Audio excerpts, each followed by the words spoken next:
Welcome to Soundarya vlogs. இப்போ பார்த்தீங்கன்னா காலையிலேருந்து பார்த்தீங்கன்னா நான் ஒரு 28 தடவை கந்தசஷ்டி கவசம் சொல்லிட்டேன். பாருங்கள், கந்தசஷ்டி கவசம் புக்கில் ஒரு அந்த அட்டையில் எழுதி வச்சுக்குவேன். பார்த்தீங்கன்னா இப்போ 28 தடவை இங்கே எழுதியிருக்கேன் பாருங்கள். 28 தடவை சொல்லியிருக்கேன். இன்னும் ஒரு 8 தடவை சொல்லணும். அதை இப்போ சொல்லிகிட்டே இருக்கேன். அதோட பார்த்திங்கன்னா விளக்குக்கு நான் சொன்னேன்ல, மத்தியானத்துக்கு மேலே இலை வச்சுடுவேன். நாளில் மறந்துட்டேன். போன வீடியோவில் போட்டிருப்பேன். இதுக்கு முன்னாடி வீடியோவில் போட்டிருப்பேன். இலை நேற்று வாங்க மறந்துட்டேன். காலையில் நான் 4:30 5 மணிக்கு விளக்கேற்றினதுனால நேரத்துக்கு போக முடியாதுங்கிறதுனால ஒரு மத்தியானத்துக்கு மேலே இலை வாங்கிட்டு வச்சுட்டேன் விளக்குக்கு கீழே ஃபுல்லாக. இப்போ டிவியில் பார்த்திங்கன்னா சூரபத்மனை வதம் பண்ணுறது காட்டிகிட்டு இருக்காங்க. அது காட்டினதுக்கப்புறம் குளிச்சுட்டு அதுக்கப்புறம் திரும்பவும் விளக்கேற்றணும். இப்போ மலையேற்றி வச்சுட்டு போயிடுவேன் விளக்க குளிக்கிறதுக்கு முன்னாடி. மலையேற்றி வச்சுட்டு அதுக்கப்புறம் குளிச்சுட்டு தலை குளிக்கணும். திரும்ப சூரபத்மனை வதம் செஞ்சதுக்கப்புறம் டிவியில் நான் திருச்செந்தூர்லாம் போல் டிவியில் தான் பார்த்துட்ருக்கேன்.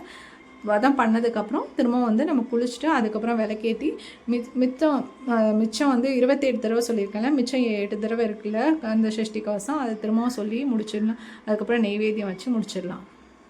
இப்போ பார்த்திங்கன்னா விளக்கெல்லாம் மலையேற்றிட்டேன். இப்போ சூரபத்மனை வதம் பண்ண போகிறாங்க, டிவியில் பார்க்க போகிறேன். பார்த்துட்டு போய் குளிச்சுட்டு விளக்கேற்றிடலாம்.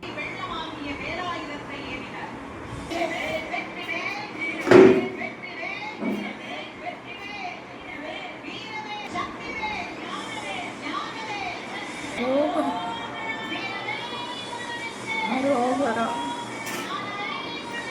ஹரோகரா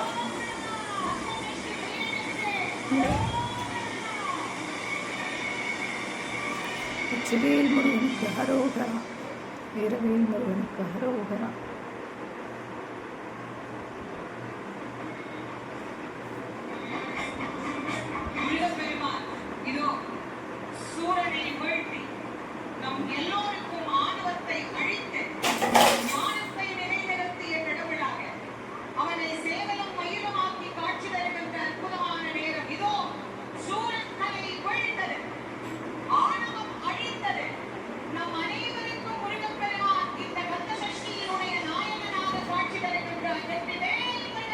ஹரோகரா ஹரோகரா ஹரோகரா ஹரோகரா.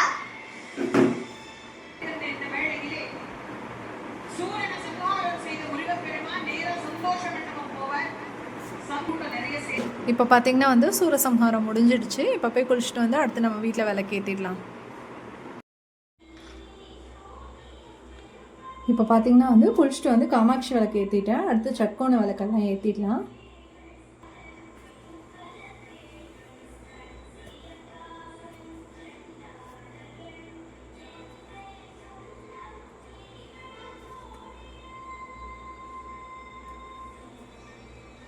இப்போ பார்த்தீங்கன்னா காலம்பரை வெத்தலை பாக்கு பலா மட்டும் வச்சுருந்தேன். இப்போ குளிச்சுட்டு சாமிக்கு சக்கரை பொங்கல் பண்ணி வச்சுட்டேன். நான் என்னால் வெரைட்டி ரைஸ் பண்ண முடியல. ஏன்னா காலைல கந்தசஷ்டி கவசம் 36 தடவை படிச்சுட்டு அதுக்கப்புறம் சாப்பிடாமல் இருக்கேன், விரதம் இருக்கேன் நான். அதனால் இனிமேல் தான் சாப்பிட்ணுங்கிறனால என்னால் சக்கரை பொங்கல் மட்டும் செய்யலான்னு தான் எனக்கு முடிவு பண்ணி சக்கரை பொங்கல் மட்டும் செஞ்சுருக்கேன். சாமி கோச்சிக்க மாட்டாங்கன்னு நினைக்கிறேன். இப்போ பார்த்திங்கன்னா நெய்வேத்தியம் பண்ணிவிட்டு அடுத்து மீதி இருக்க இன்னொன்று ஒரு 8 தடவை கந்தசஷ்டி கவசம் படிக்கணும்னு சொன்னேன்ல, அதை படிச்சிடுறேன். கந்தசஷ்டி கவசம் படிச்சுட்டு கோயில் பக்கத்தில் காலனியில் கோயிலுக்கு முருகனுக்கு இன்றைக்கி அபிஷேகம் தீபாவளி காட்டுறாங்க. இதை படிச்சுட்டு இங்கே ஒரு 4 தடவை படிச்சுட்டு அங்கே கோயிலில் போய் ஒரு 4 தடவை படிச்சுக்கலான் இருக்கேன். இப்போ இங்கே ஒரு 4 தடவை படிச்சுட்டு கோயிலுக்கு போகலாம். கோயிலில் போய் முருகனை அவங்களுக்கு காட்டுறேன். எனக்கு தீபாவளி நான் பார்ப்பேன்னு தான் நினைக்கிறேன். ஏன்னா இங்கே ஒரு 4 தடவை படிச்சுட்டு போகலான் இருக்கேன். வீட்டில் பார்க்க முடியலை, தீபாவளி பார்க்க முடியலைன்னா முருகனை போய் பார்க்குறேங்கிற ஒரு திருப்தி இருக்குது எனக்கு. அதனால் முருகனை உங்களுக்கு காட்டுறாங்க.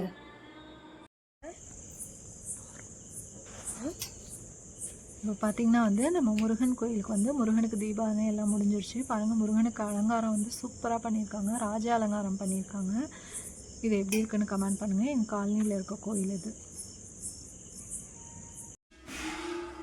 இப்போ பார்த்திங்கன்னா நான் கோயிலுக்கு போயிட்டு வந்துட்டேன். அங்கே 36 தடவை நல்லபடியாக முடிச்சாச்சு கந்தசஷ்டி கவசத்தை.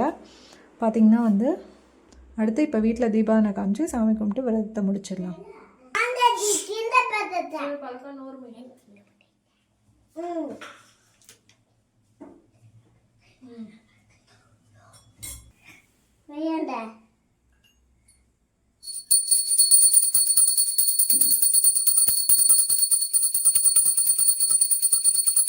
இப்போ பார்த்தீங்கன்னா வந்து எங்கள் வீட்டில் கந்தசஷ்டி கவசம் வந்து கந்தசஷ்டி சூரசம்ஹார விழா சூப்பராக போச்சு. நான் வந்து விரதம் இருந்தேன் இன்றைக்கி ஒரு நாளைக்கு 36 தடவை கந்தசஷ்டி கவசம் படித்தேன். நல்லா திருப்தியாக 36 தடவை மனசு நிறைவாக படிச்சிட்டேன். அதே மாதிரி பார்த்திங்கன்னா வந்து கோயிலுக்கு போயிருந்தேன். அங்கேயும் தீபாவளி எல்லாம் நல்லா சூப்பராக பார்த்தேன். இப்போ பார்த்திங்கன்னா வந்து கோயிலில் வந்து பஞ்சாமிர்தம் சக்கரை பொங்கல் கொடுத்தாங்க. நானும் வீட்டில் சக்கரை பொங்கல் பண்ணேன். பார்த்திங்கன்னா வந்து நல்ல தரிசனம் முருகனுக்கு கோயிலுக்கு போனது. சாமி எங்கள் வீட்டிலேயே நல்லா கும்பிட்டோம். அதே மாதிரி கோயிலில் போய் நல்லா தரிசனம். பார்த்திங்கன்னா நான் சக்கரை பொங்கல் சாப்பிட்டு என் விரதத்தை முடிக்க போகிறேன். அதே மாதிரி பார்த்திங்கன்னா அடுத்து லைட்டாக விரதத்தை முடிச்சுட்டு ஒரு 2 இட்லி சாப்பிட்டு விரதுவேன். நான் எப்படி பண்ணேன்னு கமெண்ட் பண்ணுங்கள். உங்கள் வீட்லேயும் நீங்கள் எப்படி கந்தசஷ்டிக்கு பண்ணேன்னு சொல்லுங்கள். இன்னும் நான் வந்து எப்படி பண்ணலாம், எப்படி இருக்கலாங்கிறத நீங்கள் உங்களுக்கு ஏதாவது ஐடியா இருந்தால் எனக்கு ஷேர் பண்ணிக்கோங்க. தேங்க்யூ.